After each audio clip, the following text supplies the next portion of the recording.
ఎలా నడవాలో అది మనకి దేవుడు నేర్పించాలి. అది మనకి తెలియకపోతే మనం ఎలా జీవించాలో, ఎలా నడవాలో, ఎలా బ్రతుకు సరిదిద్దుకోవాలో, దాన్ని ఎలా నెరవేర్చుకోవాలో, ఆ స్థితిని మనం ఎలా కాపాడుకోవాలో మనకు తెలియదు. దేవుడు ప్రతి విషయంలో కూడా మనకు సహాయం చేస్తాడు. కాకపోతే మనకు అది తెలియదు. మనం అనుకున్న ప్రకారంగా జరగనప్పుడు మనం అది ఏమనుకుంటాం, అది మనకు జరగలేదు కాబట్టి ఖచ్చితంగా ఇది దేవుడు చిత్తం కాదు, లేకపోతే చిత్తమేమో అని భావిస్తాం. అన్నిటికంటే మనకు ముఖ్యంగా తెలియవలసిన విషయం ఏంటంటే, మీకు అతి ప్రాముఖ్యమైన విషయాలు చెప్తాను. ఆది నుండి దేవుడు మనకి ఇచ్చినటువంటి పద్ధతి ఏదైతే ఉందో అది మనకి ఏం లేదు, తెలియదు, పూర్తిగా తెలియదు. మనకి మానవులు ఎవరికీ కూడా దేవుడు ఆది నుండి ఇచ్చినటువంటి పద్ధతి మానవులకి తెలియదు. మొదట ఆదాముకి ఇచ్చినటువంటి ఆజ్ఞ ఏమైంది, నెరవేర్చగలిగారు ఆదాము, అవి కూడా నెరవేర్చలేకపోయింది. ఇద్దరు కూడా ఆజ్ఞని అతిక్రమించారు. ఎందుకని ఆజ్ఞ పెట్టాడు ఆదాముకి? ఆజ్ఞ ఎందుకు పెట్టాడంటే, ఎవరు ఏమి చెప్పినా అది చెప్పగానే అది నా తండ్రి మాట, లేకపోతే అది వేరే వాళ్ళ మాట అని వాళ్ళు గ్రహించగలిగే ఉండాలని దేవుడు ఆజ్ఞయించాడు. అవునా కదా? ఇప్పుడు తల్లిదండ్రులు ఉన్నారు, పిల్లలు ఉన్నారు. తల్లిదండ్రులు ఇచ్చిన ఆజ్ఞ ఏదైతే ఉందో అది పిల్లలకు ఆజ్ఞ పెట్టినప్పుడు వాళ్ళ అనుభవంగా ఆ ఆజ్ఞకు విధేయత కలిగిన వయస్సు వచ్చినప్పుడు అప్పుడు ఆ ఆజ్ఞని పాటించగలవా లేదా? పాటించగలరు. కాబట్టి దేవుడు కూడా ఆదాము అవ్వ ఇద్దరూ కూడా ఆ ఆజ్ఞను పాటించే సమయం వచ్చినప్పుడు మాత్రమే దేవుడు వారికి ఆజ్ఞ ఇచ్చాడు. అవునా? అప్పుడే ఇచ్చాడు ఆజ్ఞ. అంతవరకు వాళ్ళకి ఆజ్ఞ లేదు. స్వేచ్ఛగానే ఉన్నారు, పవిత్రంగానే ఉన్నారు, దేవుని దృష్టిలో పరిశుద్ధంగానే ఉన్నారు, పరిపూర్ణంగా ఉన్నారు. వాళ్ళు ఏ పాపము అప్పటి వరకు లేదు. అప్పటి వరకు వాళ్ళు మంచివాళ్ళే. అవునా కాదా? అంతే. కానీ ఆజ్ఞ ఎప్పుడైతే దేవుడు ఇచ్చాడో, ఆ ఆజ్ఞ ఎప్పుడైతే అతిక్రమం జరిగిందో, అప్పుడు ఎవరి వల్ల అయితే ఆ ఆజ్ఞ అతిక్రమం జరిగిందో వారి మూలంగా దేవుడు ఇచ్చినటువంటి మాటని అతిక్రమించడం జరిగింది. అందువల్లనే ఆది నుండి కూడా మానవులందరూ కూడా పాపంలో ఉండిపోయారు. దేవుడు ఏమన్నాడు? ఆదాము అవ్వతో పాటు సృష్టి మొత్తం కూడా మీ మూలంగా శపించబడింది, శాపగ్రస్తం అయిపోయింది. కాబట్టి మీరేం చేయాలన్నాడు? మీ మట్టుకు మీరే కష్టపడి, చెమటోర్చి కష్టపడి బ్రతకాలి, బ్రతికే పరిస్థితి మీకు ఇప్పుడు వచ్చింది అని చెప్పేసి ఆదాముకి ఆమెకి వస్త్రాలు లేకున్నా వాళ్ళకి జ్ఞానం వచ్చేసింది. ఆది నుండి వాళ్ళ చూపు అనేది వచ్చేసింది. దేవుడు చూపించాడు. ఎలా చూపించాడు? ఏ చూపు? మంచి చెడు. ఈ రెండు విషయాలు కూడా మానవుడికి చూపు వచ్చేసింది. అది ముందు భవిష్యత్తును చూడగలుగుతున్నాడు. కానీ ఆ భవిష్యత్తులో వాడి గతిని, స్థితిని మార్చుకొని తప్పించుకొని తిరిగేటటువంటి ఆలోచన చూపు మానవుడికి లేదు. ఒకవేళ ఆ చూపే నిజమైతే మనిషి పరిస్థితి పాపంలో ఉండేది కాదు. అవునా కాదు? కాబట్టి ఆ చెడు మంచి రెండు తెలుసుకోవద్దు. నేను చెప్పిన మాట వినండి అని దేవుడు చెప్తే ఆదాము అవ్వ ఇద్దరు ఏం చేశారు?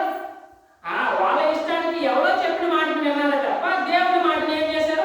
అతిక్రమించి వదిలేశారు. అతిక్రమించడం వల్ల అక్కడ ఏమైంది? తప్పు జరిగిపోయింది. దేవుడు చెప్పాడు అది తప్పు చేయొద్దు, చనిపోతారన్నాడు. చనిపోవడం అంటే ఇంకేమో తెలియదు. చనిపోవడం అంటే ఆదాము అవ్వకు తెలుసా? తెలియదు. చనిపోవడం అంటే వాళ్ళు అంతకు ముందు ఎవరైనా ఆదాముకి అవ్వకి ముందు వాళ్ళు ఎవరైనా చనిపోయినట్టు చూసారా? చనిపోయినట్టు చూసినట్టు బైబిల్ ఎక్కడైనా ఉందా? లేదు. వాళ్ళకి తెలియదు. మరణం అంటే వాళ్ళకి తెలియదు. అర్థమవుతుందా? దేవుడు కూడా చెప్పలేదు. ఆజ్ఞ మాత్రమే ఇచ్చాడు. మీరు ఎలా ఉండండి, ఇది చేయకండి, తప్పు, ఇది మాత్రమే చేయండి అంతే. ఇది మంచిది, ఇదే చేయండి, ఇది తప్పు చేయకండి అన్నాడు అంతే. ఆ ఒక ఆజ్ఞ పాటించమన్నాడు. కానీ వాళ్ళు తినగా ఇవన్నీ తినేసారు. కానీ అది ఒకటి మాత్రం ఉండిపోయింది. అది ఎలాగా తినేయాలని తెలిసి వాళ్ళు అక్కడ తినకుండా ఉండరు. కానీ ఏం చేశాడు? అప్పది ఉన్నాడు కాబట్టి అప్పది ఏం చేశాడు?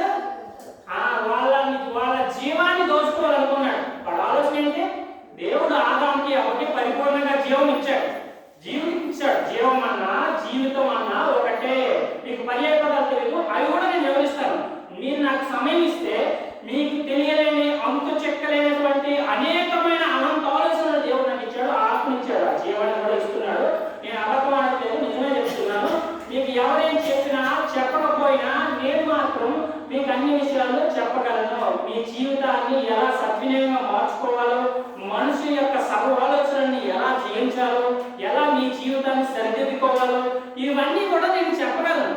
దేవుడు నాకు అనుభవాన్ని, ఆ జ్ఞానాన్ని శాశ్వత కాలం వరకు నాకు ఇచ్చేశాడు. నేను నిజమే చెప్తున్నాను. మీ ఎవరేమనుకునేవన్నీ నాకు అనవసరం, కానీ మీరు బాగుండాలి, మీ జీవితం బాగుండాలి, మీ మనస్తత్వం బాగుండాలి, మీ భావన, మనో ఆలోచన, మనో చింతన ఇవన్నిటి విషయంలో స్థిరత్వమైన మనస్సు ఏదైతే ఉందో ఆ మనస్సాక్షిని, ఆ మనస్తత్వాన్ని మీరు కాపాడుకోవాలి అంటే ఏం చేయాలి? మీకు ఆ ఆలోచన, ఆ సెన్స్ ఏదైతే ఉందో అది మీకు తెలియాలి. ఆ పద్ధతి తెలియాలి. ఎలా పట్టాలా కాదు, పద్ధతి. మాట తర్వాత మాట ఎలాగైతే మనం మాట్లాడుకుంటూ ఒక పని విషయంలో పద్ధతిగా ఎలా చేసుకుంటూ వెళ్తామో, అలాగే మన ఆలోచనతో ప్రతి విషయాన్ని కూడా అదే పద్ధతితో పద్ధతిగా మనం నడవాలి. క్రమము అక్రమము, మనం క్రమంగా నడవాలి. అక్రమంగా వెళ్తే అది మనకి ఏం చేస్తుంది? ప్రమాదంలోకి నడిపిస్తుంది. కాబట్టి ఆరంభంలో అప్పుడు ఎప్పుడైతే చెడిపోయారో, అంటే చెడు మంచి రెండింటిని కలిసి ఎప్పుడైతే తిన్నారో, తెలుసుకున్నారో, ఆ చూపుని పొందారో అపవాది చూపు, అర్థమవుతుందా? కానీ ఆ చూపు ఉన్నా మీకేం తెలియదు? జీవం తెలియదు, జీవితం తెలియదు. దాని నుంచి మీరు కాపాడుకోలేరు. అందరి కొండ లాంటి వాటిది మనకి అది పర్వతంలా కనిపిస్తుంది. అగ్ని మీద చూపున్నా సరే అది మనకి లభించదు. ఎంత వెతికినా, ఎంత చూసినా, ఎంత ప్రయత్నించినా సరే దాని నుంచి మనము కాపాడుకోలేము, ఎదుటివారిని కూడా కాపాడలేము. అటువంటి చూపు అపవాదం ద్వారా మానవుడు పొందినటువంటి చూపు అటువంటిది. ఆ చూపు మానవుడిని ఏం చేయలేదు? రక్షించలేదు. తన పిల్లల్ని రక్షించలేదు, తన తల్లిదండ్రులను రక్షించలేదు, భవిష్యత్తులో పుట్టబోయే వారిని సైతం రక్షించలేదు. అయితే నిత్య జీవ ఫలము ఉంది. కానీ దేవుడు ఆ ఫలాన్ని కూడా వాళ్ళు అప్పుడే తినేసి ఉంటే ఏమయ్యేవారు? ఆది కాలంలో ఉన్న వారికి నిత్య జీవం వచ్చేసేది, వారికి మరణం ఉండేది కాదు. కాబట్టి దేవుడు నువ్వు మంటి నుండి పుట్టావు కాబట్టి తిరిగి మంటిలోనే కలిసిపోతావు అని చెప్పేశాడు. ఓకేనా? దాని ప్రకారంగా బైబిల్ ఆది కాండం ప్రకారంగా మనం తెలుసుకోవాల్సిన విషయం అది. ఓకేనా? అయితే అలాగే ఆది కాండం నుండి సమస్త మానవులు కూడా అదే స్థితిలోనే ఉన్నారా అంటే ఉన్నారు. ఎందుకంటే కయీను, హేబేలు ఇద్దరు ఉన్నారా? ఇద్దరు అన్నదమ్ములు కూడా దేవుని దృష్టిలో ఒకడు మాత్రమే యోగ్యులయ్యాడు. ఇద్దరు అవ్వలేదు. ఇద్దరికి పోటీయే. ఇద్దరు ఎవరు కలిగినా దాన్ని బట్టి వాళ్ళు ప్రయాసపడ్డారు. ప్రయాసలో ఎవరు దేవుడు ఎన్నుకున్నాడు? హేబేలుని ఎన్నుకున్నాడు. హేబేలుకి ఏ స్థానం ఇచ్చాడు? ఉన్నతమైన స్థానం ఇచ్చాడు. దేవుని యొక్క ముద్ర, అంటే దేవుని యొక్క కృపలో ఆయన యొక్క పాపానికి ప్రాయశ్చిత్తం బలే కావాలి. కాబట్టి దేవుడు బలిని ఎందుకు కోరుకున్నాడు? పాపం వల్ల వచ్చే జీతం మరణం కనుక ఆ మరణం నుండి తప్పించుకోవాలంటే ఏం చేయాలి? పాప ప్రాయశ్చిత్తం జరగాలి. కాబట్టి ఆ పాపానికి ప్రాయశ్చిత్తం జరగాలి అంటే ఏం చేయాలి? ఆ ప్రాయశ్చిత్తానికి బలి కావాలని కోరాడు దేవుడు. బలిని ఎందుకు కోరాడంటే మానవుడికి పాపం అంటే చెడిపోవడము అని అర్థం కావడం కోసం దేవుడు బలి కోరాడు. అంటే నిజంగానే బలి కోరువాడు కాదు. దేవునికి బలి అక్కర్లేదు. ఆయన పద్ధతిగా మనల్ని నడిపించడానికి, మనకు పాపం అంటే ఏంటో చావు లాంటిదని భయపడడానికి మాత్రమే దేవుడు ఆజ్ఞ పెట్టాడే తప్ప, బలి కోరాడు తప్ప ఆయన బలి అక్కర్లేదు. ఆయన బలి ఇవ్వడానికి కోసం భూమి మీద మానవుని అవతరించేసాడా? కాదు కదా. మనం ఆజ్ఞ అతిక్రమం చేస్తూ వస్తున్నాం కాబట్టి దాని విషయమై ప్రాయశ్చిత్తం ఎలా జరుగుతుంది? మొదటి మోసే ద్వారా ధర్మశాస్త్రం ఇశ్రాయేలు ప్రజలకు ఇచ్చాడు. ఇశ్రాయేలు ప్రజలు ధర్మశాస్త్రాన్ని నెరవేర్చగలిగారా? నెరవేర్చలేకపోయారు. వాళ్ళ వల్ల కాదు. అది భూమి మీద ఉన్న ఏ మానవుల వల్ల కూడా కాలేదు. ఆది కాలం నుంచి ప్రతి ఒక్కటి పరిశీలిస్తూ వస్తే ఏ ప్రవక్తలైనా, ఏ ఉపదేశకులైనా, ఏ యాజకులైనా, ఇంకా ఏ మనుషులైనా సరే దాన్ని ఏం చేయలేదు, నెరవేర్చలేకపోయారు. కానీ అబ్రాహాముకి ఇచ్చినటువంటి వాగ్దానం ఏదైతే ఉందో అది కేవలం విశ్వాసం మూలంగా మాత్రమే నెరవేరుతుంది. అవునా కాదా? విశ్వాసం మూలంగా నెరవేరిందా, లేకపోతే బలుల వల్ల నెరవేరిందా? అబ్రాహాము యొక్క వంశావళి ఎలా నెరవేరింది? ఎలా దేవుడు అతను ఎన్నుకున్నాడు? మీకు తెలుసు. మీరు బైబిల్ చదివితే చక్కగా అర్థమవుతుంది. చదువుకున్న వాళ్ళకి, చదువు లేని వాళ్ళకైతే ఒక మాట చాలు. ఆ విశ్వాసంతో ఆయన ఎలాగైతే దేవుడు ఆ వ్యక్తిని ఎన్నుకున్నాడో, ఎలా పిలుచుకున్నాడో, ఎలా ధర్మశాస్త్రాన్ని ఇచ్చాడో, ఆ ఆజ్ఞ ఎలాగా, ఎందుకు, ఏ కారణం వల్ల నెరవేరుతుందో, ఏ ఉద్దేశ కారణంగా అది ఫలిస్తుందో, దాని ఫలం ఇస్తుందో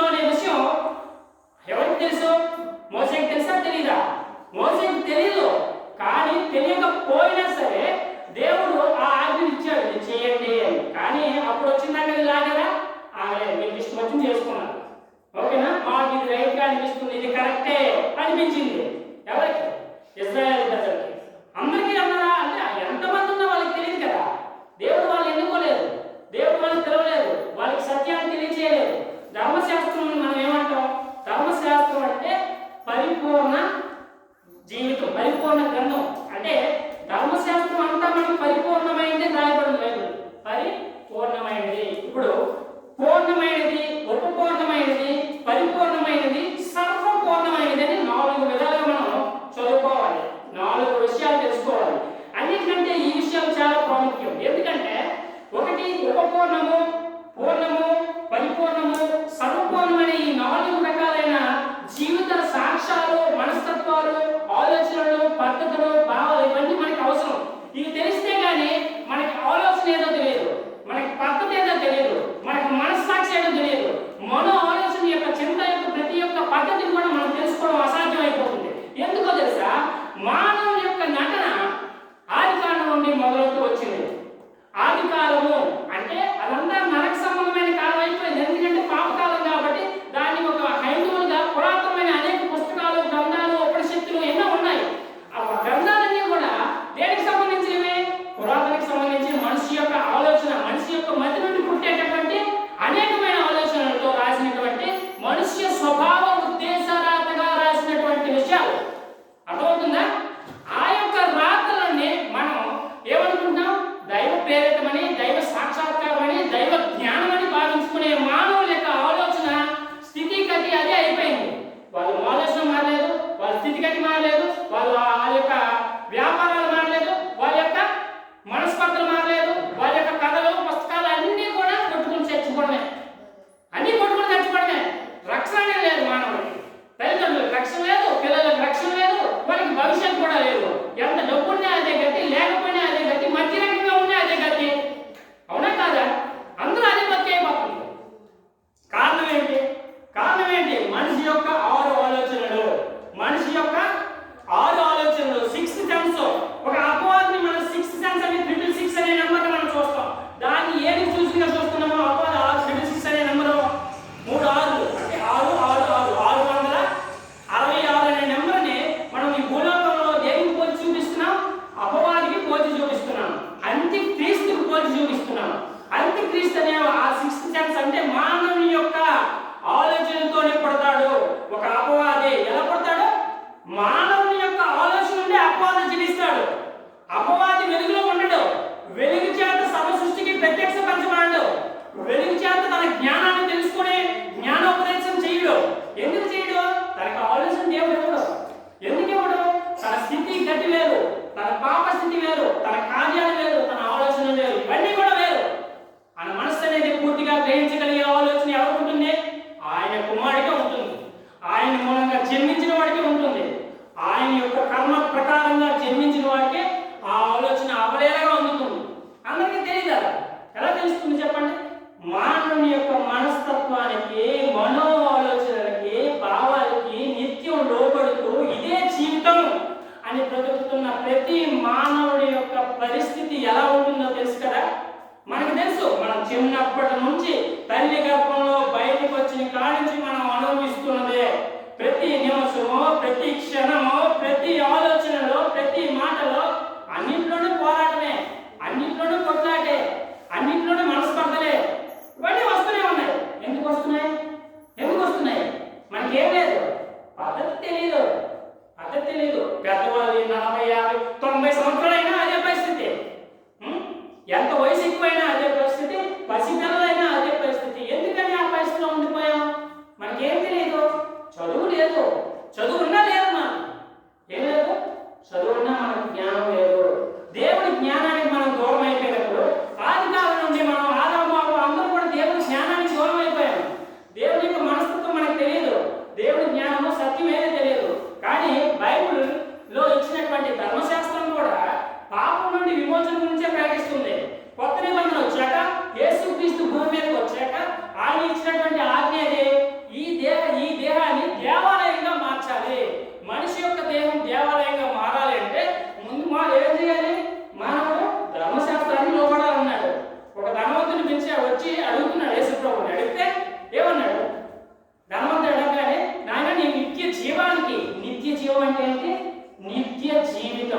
జీవం అన్నా జీవితం అన్నా ఒకటే. ఇది మనకి జీవము. ఇది మనకి జీవం అంటే ఏంటి? ఇది జీవితము. ఏ జీవితం ఇది? పరిశుద్ధ జీవితము. పరిశుద్ధ అంటే పరి అంటే మొదట, జీవితము జీవము అంటే పరిశుద్ధ జీవ గ్రంథము అని అర్థం. పరిశుద్ధ గ్రంథం అని అర్థం. ఈ పరిశుద్ధ గ్రంథం అంటే పరిపూర్ణత మనకి ఇచ్చేది, పరిపూర్ణతలోకి మనం నడిపించేది, పరిపూర్ణంగా మనల్ని హెచ్చించేది, నడిపించేది, ఆ స్థానానికి మనల్ని పరిపూర్ణంగా హెచ్చించేది, ఆ స్థానానికి నడిపించేది. ఎప్పటికైనా సరే ఆ గమ్యం చేరుకోవాలని, ఆ పరిపూర్ణ జ్ఞానం మనం పొందాలని, ఆ జ్ఞానంతో మనం నడవాలని, ఆ లోకం మనం చేరాలని, ఆ వారసత్వాన్ని మనం పొందాలని పడుతున్న ప్రయాస ఇది. అర్థమవుతుందా? ఇది కేవలం ఈ ఆలయం ఎవరి కోసం? కేవలం ఆయన జ్ఞానాన్ని, ఆయన తెలివిని, ఆయన యొక్క ధర్మాన్ని, ఆయన యొక్క జ్ఞాపకార్థాన్ని మనం తెలుసుకొని నడవడానికి మాత్రమే ఈ ఇల్లు. అవునా కదా? ఇది మనం దేవుని ఇల్లు అని భావిస్తున్నాం కదా? దేవుడు మందిరం అని ఎందుకని ఇలా మనం పట్టుకొని బ్రతుకుతున్నాము?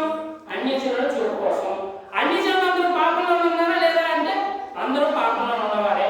మనం పాపంలో ఉన్నామంటే మనం పాపంలో లేము. మన పాపంలో బయటికి వెళ్తే పాపం, కానీ లోపల మనం ఆయన మందిరంలో ఉన్నప్పుడు మన పాపంలో ఉన్నట్టు కాదు.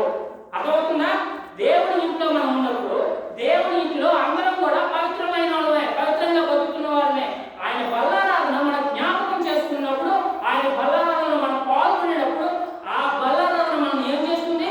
పాపం నుండి మనకి ప్రతి వారానికి ఒకసారి తీసుకున్నా, నెలకోసారి తీసుకున్నా, మన విశ్వాసాన్ని, మనం నమ్మకాన్ని దాని యందు స్థిరపరచుకుంటూ బ్రతుకుతున్నప్పుడు, ఆ విధేయత మనం కనపరుస్తున్నప్పుడు దేవుడు దాన్ని అంగీకరిస్తాడు.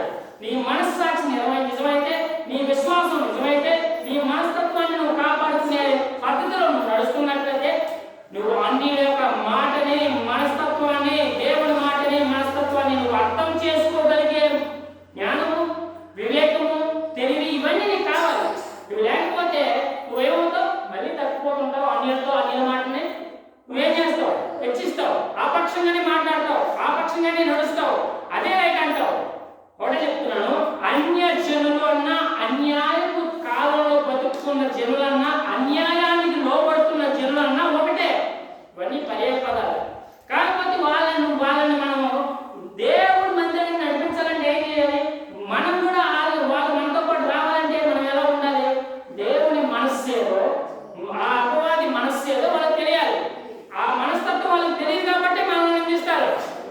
మనం ఏం చెప్పుకున్నా మనల్ని మనం తగ్గించుకొని మనం ఇక్కడ ఆయన ఆలయం కట్టుకుని ఆయన్ని ఆరాధిస్తూ, ఆయన గణపరుస్తూ ఉన్న మన యొక్క మనస్తత్వం తెలియనటువంటి ఆలోచన వాళ్ళకు ఉన్నప్పుడు వాళ్ళు హెచ్చించుకుంటారు తప్ప మనం తగ్గించుకోరు. వాళ్ళ మనస్తత్వం అది ఆది నుండి ఉన్న మనస్తత్వమే. ఆది నుండి వాళ్ళని హెచ్చించుకోవడమే అలవాటు. మనకు తెలియనప్పుడు మనం కూడా వాళ్ళలాంటి వారమే, అలాంటి మనసు కలిగి ఉన్న వారమే. కానీ మనకు తెలియాలి, మనకి ప్రతి విషయం తెలియాలి, చెప్పే సరైన వాళ్ళు కావాలి. ప్రతి విషయాన్ని కూడా మనకు అర్థవంతంగా అర్థమయ్యేలాగా వివరించే ప్రతి వ్యక్తి కావాలి. ఫస్ట్ నుంచి ఫస్ట్ పరిపూర్ణత, పూర్ణత, ఉపపూర్ణత అంటే ఉపకారం, ప్రకారం, సర్వకారం, ఇలాగ ప్రతి పదానికి వేరే వేరే తేడాలు ఉంటాయి. నేను ఒకరు నాకు ఇచ్చిన సమయాన్ని బట్టి పూర్తిగా చెప్పలేను. మీరు కూడా ఆ సమయాన్ని నింపడానికి మీకు సమయం లేదు కాబట్టి మీకు షార్ట్ కట్లో చెప్తున్నాను. ఇవన్నీ మీకు తర్వాత ప్రతి సండే నేను వచ్చి చెప్తాను. నాకు ఎక్కువ సమయం ఎక్కలేదు, ఒక పావుగంట ఇచ్చినా చాలు. ఓకేనా? అది మీ గురించే, మీ ఒక్కరి గురించే కాదు. నేను యూట్యూబ్లో రికార్డ్ చేస్తున్నాను, అలాగే అనేక మంది ప్రజలు చూడాలి, మన గ్రామంలో చూడాలి. యూట్యూబ్ ఛానల్ అందులో కూడా నేను అప్డేట్ చేస్తాను. అనేక మంది ఆ విషయాలు తెలుసుకోవాలి, వాళ్ళ మనసుని సరి చేసుకోవాలి, మన పట్ల వారి యొక్క ప్రేమని చూపాలి. మనం కూడా ఆ ప్రేమను కలిగి ఉండాలని నా ఉద్దేశం. మనం బాగుండాలి, ప్రతి వాడిని బాగు చేయాలి. దేవుని యొక్క మనసుతో ఏదో మనకి ఎటువంటి మనసు కలిగి ఉంటే మనం బ్రతకగలమో, మన జీవితం బాగుంటుందో అనే విషయం వాళ్ళకి అర్థం కావాలి. ఇప్పుడు ఈ లోకం స్వార్థం అనే ఒకే ఒక కారణంతో నడుస్తుందా? ఆలోచన అనే స్వయంకృతంతో నడుస్తుందా? నడుస్తుంది. ఓకేనా? స్వేచ్ఛ అనే ఆర్భాటంతో నడుస్తుందా? నడుస్తుంది. ఈ మూడు కారణాలు మీకు తెలుసు. స్వార్థం అంటే ఎవరి కష్టం వాడి, ఎవరి ఇష్టం వాడి, ఎవరి జీవితం వాడి, అంతేనా? తర్వాత స్వయంకృత ఆలోచన. ఆలోచన అంటే సృష్టిస్తాను, నాకు తెలుసు, నా తెలివిది, నా జ్ఞానం ఇది, నా చదువుది, నా సృష్టిది, నా యొక్క సృష్టి కల్పన ఇదే కాబట్టి దీనికి అధికారం నేనే, కాబట్టి దీన్ని సృష్టించాను, కాబట్టి దీన్ని ఏం చేస్తాను? నేను వ్యాపారం చేసుకుంటాను. అలాగే పొలం పండితే అది కూడా వ్యాపారమే. నువ్వు ఈ భూమి మీద ఏ రకంగా ఈ భూమి చుట్టూ తిరిగి ఎత్తు నుంచి ఎట్టు వచ్చినా సరే భూమి మీద జరిగితే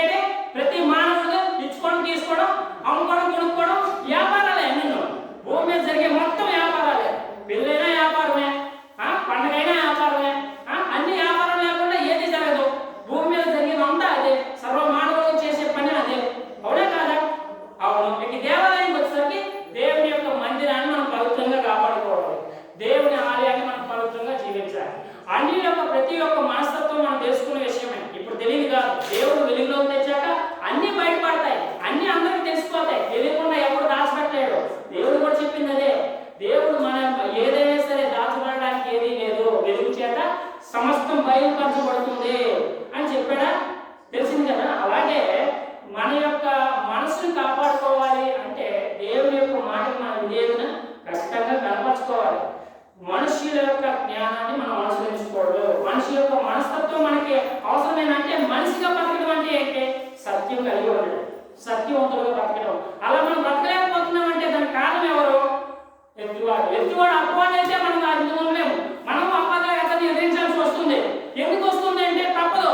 అలా మనం మాట్లాడకపోతే, అలా జీవించకపోతే అతని ముందు మనకి విలువ ఉండదు అనే ఉద్దేశంతో మనం కూడా అలాగే మాట్లాడతాం. నీకు ఆ విలువ అంటే నీకు ఆ విలువ, నాకు నా విలువ, నేను ఎలాగే ఉంటా, నువ్వు అలాగే ఉండంటాం. అవునా కాదు? మరి అలా ఉన్నప్పుడు మనం మనసు పక్కన కలిసి ఉన్నట్ట, సమాధానం కలిగినట్ట లేదు. ఎందుకు లేదు? వాళ్ళకి సమాధానం తెలియదు. కానీ భూమి మీద ఉన్న సర్వమానవులు కూడా అందరికీ పనిచ్చి అన్ని ఉచితంగా తీసుకోండి అన్నారు ప్రభుత్వం. మీకున్న ఆస్తులు పాస్తులు అన్ని మాకు ఇచ్చేయండి, ప్రభుత్వంగా మేము చూసుకుంటాం, మీరు అందరికీ ఉద్యోగాలు ఇస్తాం. పిల్లలకి, పెద్దవాళ్ళకి, వాళ్ళ వయసుకు తగ్గట్టుగా, వాళ్ళ ఆలోచన తగ్గట్టుగా, వాళ్ళ స్థితిగతికి తగ్గట్టుగా, వాళ్ళకి మేము వాళ్ళ చదువుకు తగ్గట్టుగా, జ్ఞానం తగ్గట్టుగా మేము ఉద్యోగాలు ఇస్తాం. ఓకేనా? గవర్నమెంట్ అలా అన్నదనుకో, ప్రభుత్వం అలాగా మీకు ఇస్తాం ఉద్యోగాలన్నీ ఇచ్చి, ఉద్యోగాలు రెడీ ఉన్నాయి అనుకుందాం, ఇచ్చాడు అనుకుందాం. ఇచ్చేస్తే మీకు అన్ని ఉచితంగా వస్తాయి. ఏ కారణంగా మీ కారణంగా ఎప్పుడు ఏం కావాలో అన్ని మీకు ఉచితమే. పని చేయండి, పని ఉంటుంది, మరియు ఏముంటుంది? జీవితం ఉంటుంది. మరి మీ పిల్లలు వైద్యం అన్నీ ఉచితమే. పని చేసుకుంటాం, అన్ని కూడా అనుభవిస్తాం. అవును కదా? అటువంటి కాలం భూమి మీద వస్తే ఎవరికైనా ఏదో లోటు ఉండదా? పిల్లల భవిష్యత్తు గురించి ఏదో లోటు ఉండదా? చెప్పండి, లోటు ఉండదా? ఎవరికి లోటు ఉండదు. అందరం గవర్నమెంట్ కిందే ఉంటాం, అందరం ప్రభుత్వం అయి ఉంటాం, అందరం పని చేస్తాం. ఎవరికి పని లేదు, ఉద్యోగాలే లేవనేసి ఏ తేడా ఉండదు. ఇప్పుడు ఒకళ్ళు కష్టపడితే 10 మంది తింటున్నారు. ఒకళ్ళు కష్టపడి 10 మంది తింటే కడుపు నిండిపోతే అందరినీ కాపాడగలమా? కాపాడలేము. అటువంటి లోకం మనకు కావాలి. అటువంటి స్థితిగతి మనకు అవసరం. ఎందుకంటే మనం బాగుండాలి, మన పిల్లలు బాగుండాలి, వాళ్ళ భవిష్యత్తు కూడా బాగుండాలంటే ఏం చేయాలి? మనకు పని ఉండాలి, అన్ని ఉచితంగా రావాలి. మనకు పని ఉండాలి, అన్ని ఉచితంగా లభించాలి. అలాగైతే మనం అందరూ బతకగలం. ఎలాగైతే స్వార్థం, ఎవరి స్వార్థం వాడిది, ఎవరి ఇష్టం వాడిది, ఎవరి విషయాలు ఎలా బతికితే ఎన్నాళ్ళు బతకగలం? నీకు కలిగిన దాన్ని బట్టి నువ్వు బతకగలవు, నీ పిల్లల్ని కాపాడగలవు. తర్వాత నీ పిల్లలు అనాదే, తర్వాత నువ్వు వంటగా తర్వాత పిల్లలు వాళ్ళు వంటగానే ఉండిపోతారు. వాళ్ళ భవిష్యత్తు ఉందా? భవిష్యత్తు. దీనికి దేవుడు వచ్చి ఏమైనా చేయగలరా? దేవుడు రాగలడు, వస్తాడు. కానీ ఏ కారణంగా, ఎప్పుడు, ఏ స్థితిలో వస్తాడు? ఆయన ఆత్మస్వరూపై అనంత సృష్టిని పరిపాలిస్తున్న దేవుడు, అనంత సృష్టిని సృష్టించి నడిపిస్తున్న దేవుడు. ఈ విశ్వంలో ఈ భూమి ఇసుక రేణువు కంటే చిన్నది, కంటికి కూడా కనిపించినంత ఉన్న ఈ భూమి మొత్తం, అందులో ఉన్న మనమెంత? చెప్పండి ఆయన చూపుకి. కానీ ఆయన ప్రేమ ఎంత గొప్పది, ఆయన చేసే కార్యాలు ఎంత గొప్పది. కానీ దేవుడు తెలుసుకోవాలి, ఇది అనవసరం మానవుడికి. ఇదంతా అనవసరం కదా. ఏంటంటే ఇవన్నీ అనవసరం అనే ఉద్దేశంతోనే కదా మంచి బతుకుతున్నాడు. స్వార్థమే. ఏమంటే నా ఇష్టం నాది, నీ ఇష్టం ఏంటి, నా కష్టం నాది, నీ కష్టం ఏంటి, నువ్వు నాకు ఇంతదా, నేను నీకు ఎంత ఇస్తా, లేకపోతే మానే. ఇదే స్థితిలో ఉండిపోయింది మనిషి జీవితం. అర్థమవుతుందా? దీనికి కారణం ఎవరు అంటే ప్రజలు ఒక కారణం అయితే అధికారులు ఇంకో కారణం అయిపోయారు. అవునా? మన దేశం కానీ, మన రాష్ట్రం కానీ, మన జిల్లా కానీ, మన ఊరు కానీ బాగుండాలి అంటే అందరం కలిసి క్షేమార్థమై కష్టపడాలి, పని చేయాలి. ఆ పని కూడా మనకి అందే సమయం కూడా రావాలి. అందుకు ప్రభుత్వం సహకరించాలి, ఇక్కడ ఉన్న వాతావరణం సహకరించాలి. ఇవన్నీ జరగాలంటే ఒకటి దేవుడు కూడా మనకు సహకరించాలి, రెండోది మానవులమైన మనం కూడా ఒకరితో ఒకరు సహకారంలో ఉండాలి. ఇవన్నీ పద్ధతిగా జరగాలంటే ఆ సమయం రావాలి. ఆ సమయంలో అందరం కూడా సిద్ధపడి ఆ పని చేసుకోవాల్సిన అవసరం అనేది ఉంటుంది. అది మన పరిస్థితి ఇప్పుడు ఉన్నది. దేవుడి విషయానికి వచ్చేసరికి దేవుడికి మనం ఫస్ట్ అపకారంలో ఉన్నాం. అపకారం అంటే ఏంటి? కీడు అంటే స్వార్థంలో ఉన్నాం. అపకారం అన్నా స్వార్థం అన్నా ఒకటే. అయితే అపకారంలో ఉన్న మనము ఉపకారంలోకి రావాలి. ఎక్కడికి రావాలి? ఉపకారం అంటే ఎవరు? దేవుని యొక్క కుమారుడు. దేవుడు అంటే అనంత విశ్వవ్యాపి ఉన్న అందరికీ మంచి చేసేవాడు. చెడ్డవారి మీదను మంచివారి మీదను ఆయన వర్షాన్ని కురిపించి అందరికీ ప్రతిఫలం ఇచ్చేవాడు.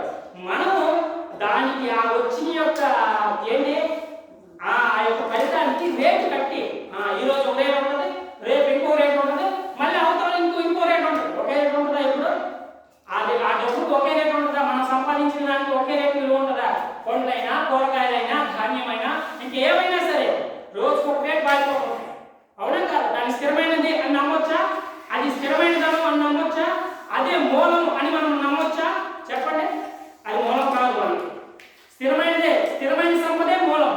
ఏంటా స్థిరమైన సంపద? ఈ భూమి మీద దేవుడు ఇచ్చినటువంటి దేవుడి మాటే సత్యం. ఆ మాట ద్వారా తండ్రి యొక్క స్థానానికి లేదా తండ్రి స్వరూపానికి, తండ్రి యొక్క లోకానికి వెళ్ళడానికి మనం ఆ సర్వసత్యం ద్వారా మనం ఆయన యొక్క స్థానాన్ని మనం పొందడానికి, ఆయన జ్ఞానం పొందడానికి ఒకటి, రెండోది ఆ లోకానికి వారసు అవడానికి రెండు. ఈ రెండు మనం పొందాలి. ఈ రెండు జరగాలంటే ముందు మనం ఫస్ట్ ఉపకారంలోకి రావాలి. ఉపకారంలో ఉన్న మనము పూర్ణము కావాలి.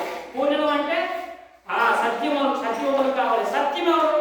నేనే మార్గము, నేనే సత్యము, నేనే జీవము అన్నాడు యేసుక్రీస్తు ప్రభు. ఎప్పుడు?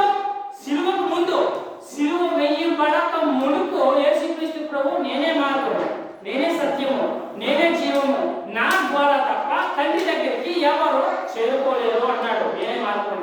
అర్థమైందా? అయితే మనకి ఏమర్థమైంది అక్కడ? తెలియలేదు. మనకి ఆయన బోధిస్తున్నది సత్యము అని, ఆయన మనకు బోధిస్తున్నది జీవము. జీవం అంటే జీవితము, సత్యం అంటే మనకి ఏం చెప్తుంది? చూపు, మనం చూడటానికి నేర్చాలి సత్యం. మన మార్గం అంటే దారి అనుకుందాం. దారిలో మనం వెళ్ళాలి అంటే మనకి చూపు కావాలి కదా. చూపు ఉంటే కానీ మనం ఆ దారిలో నడవగలమా? నడవలేము. మనకు ఆ చూపు కావాలి. ఆ చూపు ద్వారా మనం నడుస్తూ ఆ మార్గంలో నడుస్తూ ఎక్కడికి చేరుకోవాలి? జీవితం అంటే జీవం పొందడానికి, ఆ జీవితం మనం లభించడానికి, ఆ జీవితాన్ని మనం పొందడానికి మనం ఆ మార్గంలో నడవాలి. అయితే ఇంకో విషయం, క్రీస్తు పూర్వం క్రీస్తు శకం అంటే యేసుక్రీస్తు ప్రభు పాతకాలం ఉంది కదా. పాత నిబంధన కాలంలో ప్రవక్తలు మరియు మోసే వాళ్ళందరూ వాళ్ళ జీవితం అంతా మనకి ఏమై ఉంది? వాళ్ళ జీవితం అంతా పాత నిబంధన కాలానికి చెందింది. యేసుక్రీస్తు రాక్షసుడు కాదు. ఇప్పుడు ఐదులైనా సర్వజనులైనా క్రీస్తు పూర్వం అంటే పాత నిబంధన కాలం. యూదులు ధర్మశాస్త్రాన్ని పాటిస్తారు, ఇప్పటికీ బోధిస్తున్నారు, అదే విధంగా ఉన్నారు. ఓకేనా? ఇక ప్రపంచ యుద్ధం జరుగుతుంది, దాని నుంచి కట్టవచ్చున్నాం. అర్థమైందా? అయితే ఇక్కడ క్రీస్తు పూర్వం క్రీస్తు శకం అంటే ఏంటి? క్రీస్తు వచ్చిన తర్వాత క్రీస్తు ఇప్పుడు ఈ దేహం ముందు క్రీస్తు జన్మించడం అంటే ఏంటి? క్రీస్తు నాలో పుట్టాడు అంటే మనం పైన స్టార్ వేసుకుంటే మనం పుట్టినట్ట. పైన స్టార్ ఉంటుంది, ప్రతి ఇంటి మీద ఒక స్టార్ పెడతారు, ఇంటింటికి ఉన్నాం. అలా పెడితే యేసు ప్రభు మనలో పుట్టినట్ట కాదు కదా. మనలో జన్మించాలంటే మనం ఏం చేయాలి? మన హృదయాన్ని పవిత్రంగా కాపాడుకోవాలి. అలాంటప్పుడు మన చుట్టూ ఉన్న వాళ్ళు అపోహలు అయితే మన హృదయం పవిత్రంగా కాపాడుకోవద్దా? మన చుట్టూ ఉన్న వాళ్ళు మనం శోధించేవారైతే, మన మీద న్యాయస్థాపన చేసేవారైతే, మనల్ని నిందించేవారైతే, మనల్ని అవమానపరిచేవారైతే మనం పవిత్రంగా జీవించగలమా? జీవించగలవైనా? జీవించలేరు. కానీ దేవుడు అందుకే ఇంకో చోట వాక్యం ఏం చెప్తుంది? ఎక్కడైతే పాపము అతిక్రమిస్తుందో ఎవరి మీద? ఆయన పిల్లల మీద. ఆయన పిల్లల మీద ఏ పాపం అయితే అతిక్రమిస్తుందో అంటే మన మీదకి వస్తుందో, మన చెవుల మీద, మన స్వభావం మీద వెత్తబడుతుందో, చెప్పబడుతుందో, మన మనసుని కలకలం చేస్తుందో, శోధనలో పుట్టించి మనల్ని నిద్ర పట్టకుండా లేదా మనశ్శాంతితో బ్రతకకుండా చేస్తుందో, ఆ మాటల ద్వారా, ఆ శోధన ద్వారా, ఆ మనస్తత్వం ద్వారా మనల్ని మనం కాపాడుకోవడానికి ఏం కావాలి? ఆ మనస్తత్వం మనం తెలుసుకోవాలి. ఆత్మ ఫలాలు, బైబిల్లో ఉన్నటువంటి ఆత్మ ఫలాలు మనం తెలుసుకోవాలి. ఏమి? ప్రేమ, సంతోషము, సమాధానము, దీర్ఘశాంతము, దయాళుత్వము, మంచితనము, విశ్వాసము, సాత్వికము, ఆశానికరము. వీటికంటే ఇంకా ఫలాలు ఎక్కువ ఉన్నాయి. అవి కూడా దేవుడు నాకు ఇచ్చిన జ్ఞానం ఉంది. అయితే ఇది ఒకటేనా గ్రంథం అంటే? ఇది కేవలం పరిశుద్ధ గ్రంథం మాత్రమే. మహాపరిశుద్ధ గ్రంథం. ఆయన ఎవరు? పరమతండ్రి పేరేంటి? మహాపరిశుద్ధుడు. ఇది కుమారుడు ఇచ్చినటువంటి గ్రంథం. కుమారుడు ద్వారా, కుమారుడు జన్మ ద్వారా తండ్రి స్థానంలోకి, తండ్రి యొక్క లోకంలోకి చేరుకోవడానికి. ఈ లోకం శాశ్వతం కాదు. మనకి ఆదికాలంలో ఉన్నప్పుడు మనం తింటున్నాం, ప్రతి పూట తింటేనే మనం బతుకుతాం. తిండి లేకపోతే మనం ఎవరో బతకలేము. భూమి మీద ఏ మానవుడు కానీ ఏ జీవి కానీ బతకలేదు. అది తెలుసు మనకి. జీవనాధారం కోసం కష్టపడాలి, తినాలి, పడుకోవాలి, మన నిద్ర లేవాలి. ఇవన్నీ మనకి చక్రంగా తిరిగేది. చీకటి, వెలుగు ఇవన్నీ కామన్ ఈ లోకంలో ఉంటాయి. అవునా? ధ్రువ ప్రాంతాల్లో ఉండవాలంటే ధ్రువ ప్రాంతాల్లో ఉండవు. అది మంచు ప్రాంతం కాబట్టి అప్పుడు ఎప్పుడు ఒకలాగే ఉంటుంది. కాబట్టి అన్ని జనం ఆ స్థలాన్ని అదే దేవాలయం అని, ఆ స్థలమే పుణ్యక్షేత్రం అని భావిస్తారు. హిమాలయ ప్రాంతాలని వాళ్ళు పుణ్యక్షేత్రం అని శరీరపరంగా ఆది కాలానికి సంబంధించి వాళ్ళు సుగర్వంగా చెప్పుకుంటారు. ఇవన్నీ రైతేనా? అవన్నీ చూసుకున్నా అంటే అందరికీ ఒకటే దేవుడే. ఇప్పుడు సర్వనామం ఒకటే కదా. దేవుడు ఒకడైనప్పుడు ఒక పేరే కదా, అన్ని పేర్లు ఉన్నాయా?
పరిశుద్ధుడిగా.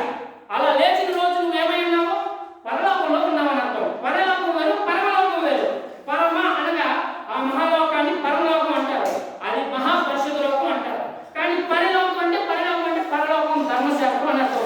కొత్త నిబంధన ద్వారా, కొత్త నిబంధనలో మనకి ఇచ్చినటువంటి ధర్మశాస్త్రం ఏదైతే ఉందో అది మనకి ఏ గ్రంథం? పరిశుద్ధ గ్రంథం. ఇదే మనకి ఆ గ్రంథం. జీవితంలో ప్రతి మానవుడు కూడా పాపం నుండి వేరే సత్యం నుండి స్థిరపడాలి. సత్యం నుండి స్థిరపడిన వాడు సర్వసత్యంలోకి ప్రవేశించాలంటున్నాడు. సర్వసత్యం అపోస్తులు సర్వసత్యంలో ఎలా ప్రవేశించారు? అపోస్తులు సర్వసత్యంలోకి ఎలా ప్రవేశించారు? అభిషక్తి పొందారు. అభిషక్తి అన్నా ఆది శక్తి అన్నా ఆది కారణం ఉందా? అందులో ఆది అని రాసిందా? రాసిందా లేదా? ఆది కారణం అని రాసిందా? ఆది శక్తుడు. ఆది శక్తుడన్నా అభిషక్తుడన్నా పర్యాయ పదాలే. ఒకే ఒక శక్తి స్వరూపుడైన ఆ సమస్త సృష్టికర్త అనే దేవుణ్ణి వెలుగు చేత సమస్త మానవాళిని చూస్తూ ఈ శరీరాన్ని సృష్టిస్తున్న ఆ దేవుడు మనకు తెలుసా? మన కళతో మనం చూడగలమా? ఆయన చూసే కళ్ళ మనమే కావు కదా. ఎలా తెలుసుకోగలం? కుమారుడు ద్వారా తెలుసుకోగలం. ఆ దేవుడే మానవుడిగా అవతరించి ఆ చూపిస్తే తప్ప, ఆ మనసుని, ఆ మనస్తత్వాన్ని, ఆ దారిని మనం చూపిస్తే తప్ప మానవుని యొక్క శక్తి తెలుసు. కోపం, క్రోధం, అహం, గర్వం, ఈర్ష్య, అసూయ ఇవన్నీ ఉండవలసి ఈ విషయాలన్నీ కూడా మనుషుల సంబంధమైన మాటలు కాబట్టి ఈ స్వభావంతో ఉన్న మానవుడు ఎలా తప్పించుకోగలడు? దేవుడి జ్ఞానం ఎలా తెలుసుకోగలడు? ఆయన రాకపోతే, ఆయన మానవుడిగా భూమి మీద పుట్టకపోతే చెప్పండి, అవునా కాదు?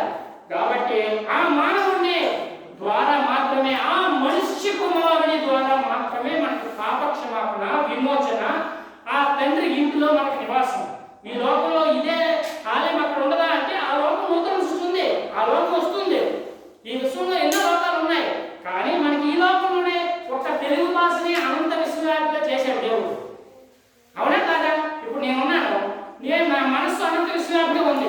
సర్వ సృష్టికి వినిపిస్తుంది, కనిపిస్తుంది. నేను కనిపిస్తాను కదా, మీరు కాదు, మీ నుంచి ప్రత్యేకతగా నా జన్మ వేరు ఇప్పుడు. అవునా కాదా? ఈ గ్రంథం అయితే ఉంది, ఎప్పటి వరకు పట్టుకుంటావు? ఇది నెరవేరేంత వరకు మనం ఇది మొయ్యాలి. ఆయన భారం ఇది, ఆయన పురం ఇది, ఆయన యొక్క జీవితం ఇది, ఆయన యొక్క జీవం ఇది. కాబట్టి ఇది మనం మన జీవితంలో ఆయన యొక్క పుట్టుక నెరవేరేంత వరకు, ఆయన ద్వారా మనం పరిపూర్ణం అయ్యేంత వరకు దీన్ని మనం పట్టుకొని పరిగెత్తాలి. ఒకరు కాదు, కోటాను కోట్ల మంది ఎంతో మంది ప్రజలు ఉన్నారు. దీని విలువ తెలిసినవాడు మాత్రమే దీనికి విజయుడే. దీనికోసం ఎన్ని కష్టాలు వచ్చినా, ఎన్ని నిందలైనా, ఎన్ని అవమానాలైనా, ఏదేమైనా సరే పట్టుకొని పరిగెత్తాలి. అది పద్ధతిగా మనం వెళ్తే ఖచ్చితంగా దేవుడు చేస్తాడు, ఆ సమయం వస్తుంది. కానీ ఏదైనా ముగింపు వరకు, మరణం వరకు మాత్రమే దీన్ని మనం పట్టుకొని మోసాడు. ఆ తర్వాత జీవితం దేవుడు ఇస్తాడు. అవునా కాదు? అది కాకపోతే ఇక మనం, నేను చెప్పింది మీకు అర్థమైంది కదా? అర్థమవుతుందా మీకు? అర్థమైతే ఓకే, లేదంటే మళ్ళీ చెప్తాను. ఇప్పుడు కాదు, సమయం లేదు కాబట్టి మీరు అర్థం చేసుకుంటారని నేను పదే చెప్తున్నాను. ఓకేనా? ఇప్పుడు మార్గం నుంచి మీకు అర్థమైంది కదా?